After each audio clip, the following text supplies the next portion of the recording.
I never thought a routine follow-up appointment would shatter everything I believed about the last 6 years of my life. My name is Richard Morrison. I'm 63 years old. And this is the story of how my wife and I discovered a betrayal so profound, so unthinkable, that it still keeps me awake at night. My wife Catherine and I had been trying to have a child since we got married in our late 30s. By the time we reached our early 40s, we'd exhausted every natural option. That's when we turned to Dr. Andrew Hartfield, a renowned fertility specialist in Seattle whose clinic had helped hundreds of couples conceive. His success rates were impressive, his demeanor warm and reassuring.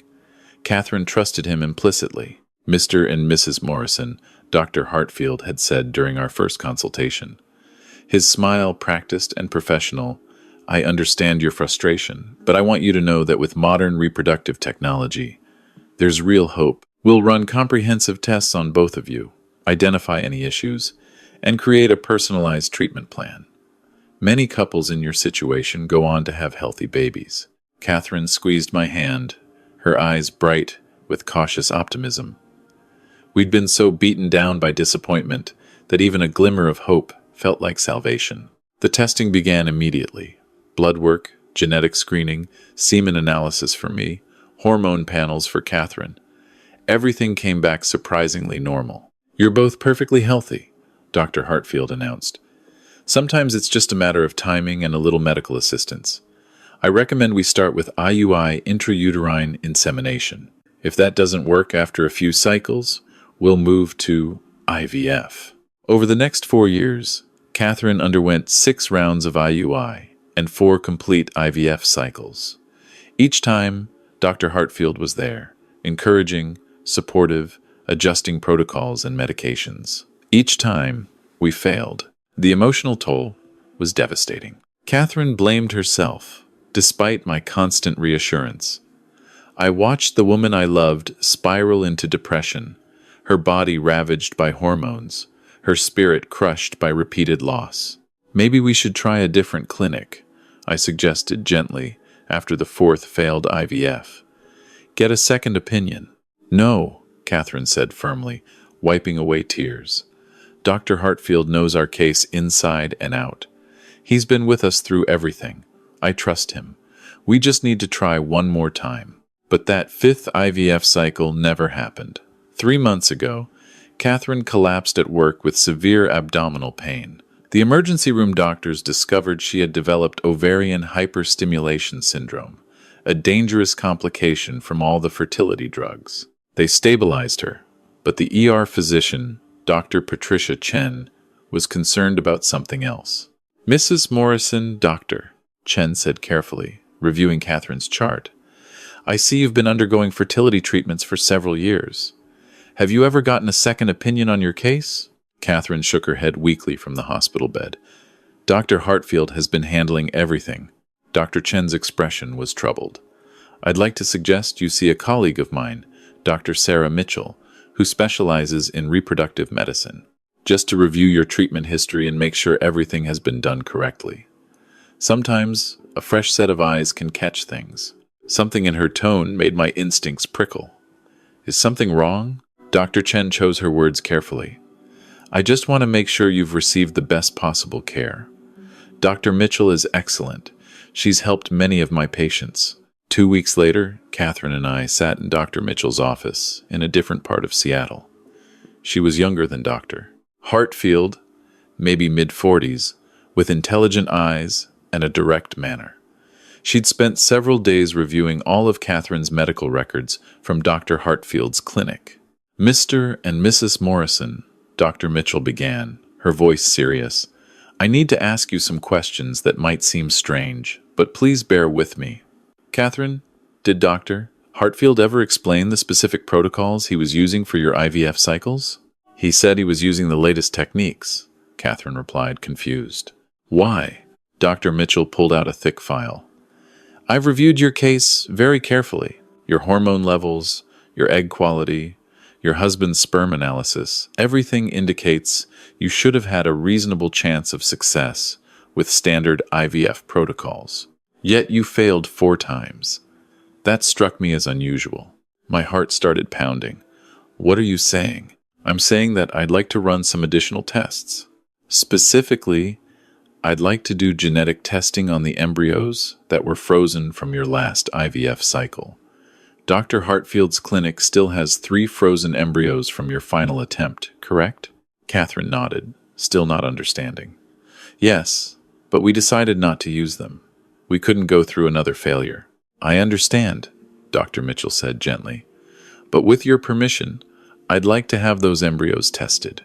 There's a new genetic screening technology that wasn't widely available during your treatments. It might give us answers about why the IVF cycles failed. We agreed, desperate for any explanation that might make sense of our years of suffering. 3 weeks later, Dr. Mitchell called us back to her office. The moment I saw her face, I knew something was terribly wrong. She wasn't just serious, she looked shaken. Please sit down, she said quietly. We did, and Catherine reached for my hand. I need to tell you something that's going to be very difficult to hear. The genetic tests on your frozen embryos came back. They show abnormalities that explain why the implantations failed. What kind of abnormalities? I asked. Dr. Mitchell took a deep breath. The DNA in those embryos shows they were created using your wife's eggs, but... She paused, and I saw her hands trembling slightly as she opened a folder. Mr. Morrison, the sperm used to create those embryos wasn't yours. The room seemed to tilt. What? That's impossible. I provided samples every time. I went into that room at the clinic and... I know, Dr. Mitchell said quickly. I believe you did exactly what you were supposed to do, but somewhere in the process, your samples were not used. Instead, the embryos were created using sperm from someone else. Catherine's face had gone chalk white. Who? She whispered. Dr. Mitchell's jaw tightened. We ran the DNA against several databases, including the Medical Licensing Board registry. It's standard procedure in cases like this. She looked directly at me. The DNA matches Dr. Andrew Hartfield. For a moment, I couldn't process the words. They were sounds without meaning. Then it hit me like a physical blow. That son of a bitch used his own sperm? It appears so, Dr. Mitchell said, her voice hard with controlled anger. And based on the pattern, I believe he did this not just with your wife, but possibly with multiple patients. This is reproductive fraud, and it's a criminal act. Catherine made a sound I'll never forget, a raw, animalistic cry of anguish. I pulled her to me, but she fought against my embrace, her body rigid with horror. He put himself inside me, she sobbed. All those procedures, all those embryos, they were his. He was trying to get me pregnant with his babies. Oh God, Richard, I feel sick. Dr. Mitchell handed Catherine a box of tissues and gave us a moment. When Catherine had calmed enough to listen, she continued, I've already contacted the Medical Ethics Board and filed a formal complaint. I've also been in touch with the district attorney's office. They take cases like this very seriously. But I need your permission to move forward with a full investigation. Do it, I said immediately, my voice shaking with rage. I want that bastard destroyed. Over the next few weeks, the investigation expanded rapidly. Dr. Mitchell helped us contact a lawyer who specialized in medical malpractice. The police obtained a warrant to search Dr. Hartfield's clinic and seized medical records, computer files, and storage logs. What they found was even worse than we'd imagined. Detective James Walsh from the Seattle Police Department's Special Victims Unit came to our house to brief us. He was a burly man in his 50s with kind eyes that had seen too much. Mr. and Mrs. Morrison, he said, sitting in our living room, I need to prepare you for what we've discovered. Dr. Hartfield's records show he's been doing this for at least 8 years. We've identified 7 other couples, possibly more, where he substituted his own sperm for the husband's during IVF procedures.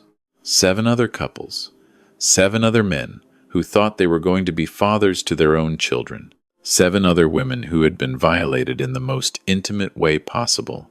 Did any of them? Catherine couldn't finish the question. 3 pregnancies resulted, Detective Walsh said quietly. 3 children were born. 2 are now 7 years old. 1 is 5. We're in the process of contacting those families. I thought about those parents, raising children they believed were theirs, never knowing the truth. And the children, innocent victims who would now learn their entire identity, was based on a lie. Why would he do this? Catherine asked, her voice breaking. I don't understand. What kind of monster does this? Detective Walsh sighed. We found journals in his office. He had a god complex, believed he was providing superior genetic material. He wrote about improving the human species and ensuring the best outcomes for his patients.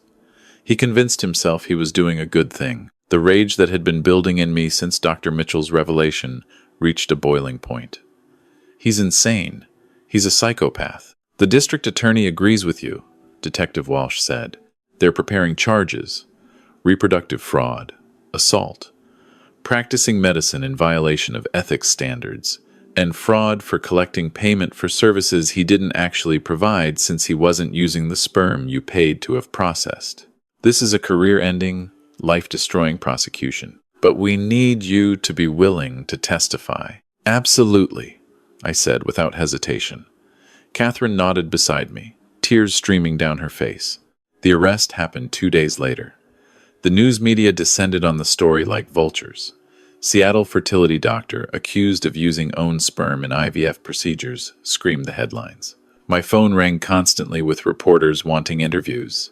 Catherine and I declined, but other victims came forward publicly, their faces anguished on the evening news. One of them was a woman named Jennifer Larson. She was younger than Catherine, maybe 35, and she stood in front of the cameras with her husband and 7-year-old daughter, the little girl Dr. Hartfield had fathered without permission or knowledge. We thought Emily was ours, Jennifer said, her voice steady despite the tears.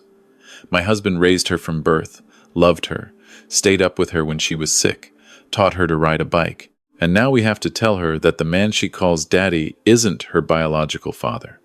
We have to explain that a doctor we trusted did something unthinkable.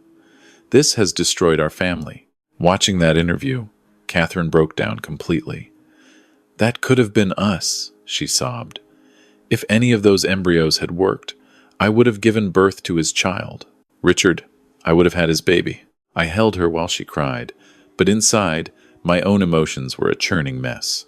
Rage at Dr. Hartfield, grief for what we'd lost, and a terrible, guilty relief that the IVF had failed, that we hadn't brought a child into this nightmare. The preliminary hearing was scheduled for 6 weeks after the arrest. Dr. Hartfield's lawyer, a slick corporate attorney named Marcus Vance, tried to get the charges reduced, arguing that his client had been trying to help infertile couples and had used questionable judgment but hadn't committed assault. The prosecutor, a fierce woman named Diana Torres, shut that down immediately. This isn't questionable judgment, she said in her opening statement. This is systematic, premeditated fraud and assault. Dr. Hartfield violated the bodily autonomy of multiple women. He committed genetic fraud against multiple families. He played God with people's lives for his own gratification. This is one of the most egregious cases of medical misconduct this state has ever seen. The preliminary hearing lasted 3 days. Catherine and I testified about our experience, the years of failed treatments, the emotional devastation, the financial burden of paying for procedures that were never performed as promised. Other couples told similar stories. The 3 families with children spoke about the irreparable damage to their family structures. The most damning evidence came from Dr. Hartfield's own records. The prosecution entered emails he'd written to himself, essentially diary entries documenting his actions. In one, he wrote, "Successfully implanted my genetic material in patient C47 today. She suspects nothing. Her husband's sample was discarded. My sperm is superior, better motility, better morphology. If this takes, the child will be healthier than anything their combined genetics could produce. I'm doing them a favor they'll never know about." Patient C47 was Catherine. Reading those words in court, I had to be physically restrained by Detective Walsh. I wanted to leap over the gallery barrier and strangle Dr. Hartfield with my bare hands. The judge, a gray-haired woman named Helena Briggs, looked at Dr. Hartfield with undisguised disgust. "Dr. Hartfield, you will be bound over for trial on all charges. Bail is set at $2 million. And let me be clear, if I could revoke your medical license from this bench right now, I would. What you did is an abomination. The trial itself didn't begin for another 4 months. Those months were hell. Catherine started therapy to deal with the trauma. She described it as a rape, which technically it wasn't under Washington state law, but emotionally, that's exactly what it was. She had trusted Dr. Hartfield with the most intimate aspects of her body, and he had violated that trust in the most profound way possible. I focused on supporting her, but I was also falling apart. I'd failed to protect my wife. I'd sat in that waiting room while Dr. Hartfield performed procedures, believing he was helping us, never suspecting the monster beneath the compassionate exterior. The guilt ate at me. Our lawyer, Victoria Park, a tough-as-nails attorney who specialized in medical malpractice, assured us we had a strong case. "The criminal trial will convict him," she said confidently, "and then we'll hit him with a civil suit that will take everything he has. His medical practice, his house, his retirement accounts, all of it. He'll spend the rest of his life in prison and die penniless." The trial began on a cold November morning. The courtroom was packed with victims, their families, reporters, and curious onlookers. Dr. Hartfield sat at the defense table in an expensive suit, looking diminished and old. He'd lost weight since his arrest, and his formerly confident demeanor had crumbled into something approaching fear. Prosecutor Torres was methodical and brutal. She called victim after victim to testify about their experiences. She entered medical records showing the systematic nature of Dr. Hartfield's deception. She brought in expert witnesses who testified about the medical and ethical violations. She presented the DNA evidence that irrefutably proved Dr. Hartfield had fathered multiple embryos and 3 living children without consent. The defense tried to argue that Dr. Hartfield had genuinely believed he was helping his patients, that his actions, while misguided, came from a place of wanting to ensure successful pregnancies. It was a weak argument, and everyone knew it. When Catherine took the stand, I watched her transform from the broken woman who cried herself to sleep every night into someone strong and righteous. She looked directly at Dr. Hartfield as she spoke. "You didn't just violate my body," she said, her voice steady. "You violated my marriage, my sense of self, my ability to trust. For 4 years, I blamed myself for not getting pregnant. I thought something was wrong with me. I took medications that made me sick. I underwent painful procedures. I spent tens of thousands of dollars. And the entire time, you were sabotaging us. You were using my body for your own sick fantasy. You took away my right to choose whose child I would carry. That's not help. That's assault. That's evil." Dr. Hartfield looked down at the table, unable to meet her eyes. The jury deliberated for less than 6 hours. When they returned, the foreman stood and read the verdict. "On the charge of assault in the 2nd degree, we find the defendant guilty. On the charge of fraud, we find the defendant guilty. On all charges, we find the defendant guilty." Catherine grabbed my hand so hard her nails drew blood. Around us, other victims and their families wept with relief. Dr. Hartfield sat motionless as the judge thanked the jury. Sentencing came 2 weeks later. Judge Briggs listened to impact statements from all the victims. Jennifer Larson spoke about explaining to her daughter that the father she loved wasn't her biological father, and watching the child's world shatter. Another couple, the Thompsons, talked about divorcing after the revelation destroyed their marriage. Catherine and I spoke about the years of pain, the sense of violation, the difficulty of moving forward. Then Judge Briggs addressed Dr. Hartfield directly. "Dr. Hartfield, you were given an extraordinary privilege, the trust of vulnerable people who came to you at one of the most difficult times in their lives. You betrayed that trust in the most despicable way imaginable. You played God with their bodies, their families, their futures. You caused immeasurable harm for your own gratification. The law provides for a maximum sentence of 20 years on these charges. I am sentencing you to 18 years in prison, with no possibility of parole for 12 years. I am also ordering you to pay full restitution to all victims, including medical expenses, therapy costs, and punitive damages. I hope you spend every day of your sentence reflecting on the lives you destroyed." Dr. Hartfield was led away in handcuffs. As he passed our row, he glanced at Catherine one last time. Whatever he saw in her face made him look away quickly and drop his head. Good. Let him feel a fraction of the shame he'd inflicted on us. The civil trial that followed was almost anticlimactic. Dr. Hartfield's malpractice insurance refused to cover the case since his actions were intentional, not negligent. His assets were seized and divided among the victims. Catherine and I received a settlement of $850,000, which would never make up for what we'd lost. But at least it was something. The medical board revoked Dr. Hartfield's license permanently. His clinic was shut down. His name became synonymous with medical misconduct. Several medical schools and ethics boards used his case as a teaching example of the worst possible violation of the physician-patient relationship. But all the justice in the world couldn't give Catherine and me back what we'd lost 6 years of our lives, the children we'd wanted, the trust that had been shattered. For months after the trial, we struggled. Catherine had nightmares. I became obsessively protective, unable to trust any medical professional. We went to couples therapy together, trying to rebuild what Dr. Hartfield had damaged. Slowly, painfully, we healed. Not completely, I don't think we'll ever be completely whole again, but enough to move forward. About a year after the trial, we started discussing adoption. The irony wasn't lost on us. We'd spent years trying to create a biological child, and now we were going to choose a child who needed a home. We adopted Sarah when she was 6 years old. She'd been in foster care for 3 years after being removed from an abusive home. She was wary, damaged, difficult. She tested us constantly, waiting for us to give up on her like everyone else had. But we didn't. We loved her through the tantrums and the nightmares and the difficult transitions. And gradually, she began to trust that we were safe, that we were permanent. Sarah is 10 now. She calls us Mom and Dad. She has Catherine's sense of humor and my stubbornness. She's not our biological child, and we've always been honest with her about that. But she's ours in every way that matters. She's the daughter we were meant to have, even if we had to go through hell to find her. Last month, we learned that Dr. Hartfield died in prison.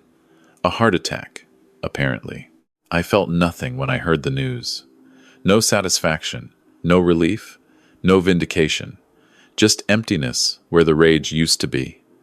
Catherine said she felt the same way. He'd taken up too much space in our lives already.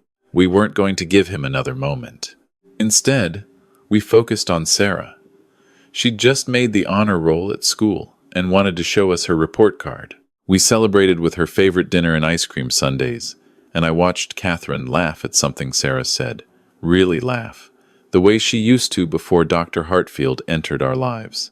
That's when I realized something important. Dr. Hartfield had tried to play God with our family. He'd tried to force his genetics onto us, to make us part of his twisted vision. But he'd failed. We'd survived him, overcome him, and built something beautiful despite him. Sarah was proof that family isn't about DNA. It's about choice, commitment, and love. I'm 63 years old now. My hair is gray, my back aches when it rains, and I've seen the darkest side of human nature. But I've also seen the resilience of the human spirit, the power of justice, and the miracle of second chances. Catherine and I didn't get the family we planned for. We got something better, a daughter who needed us as much as we needed her, and a love forged in fire that nothing can break. If there's a lesson in this nightmare, it's this. Trust your instincts when something feels wrong. Get second opinions. Ask questions. Don't give anyone doctor, lawyer, priest, or friend absolute power over your life or your body. And remember that family is what you make it, not what biology dictates. Dr. Hartfield tried to write our story for us, but in the end, we wrote it ourselves. And our ending is happy, despite him, because we survived, we healed, and we found each other again, along with a little girl who needed a home. That's not the ending he planned for us, but it's the one we chose. And that makes all the difference.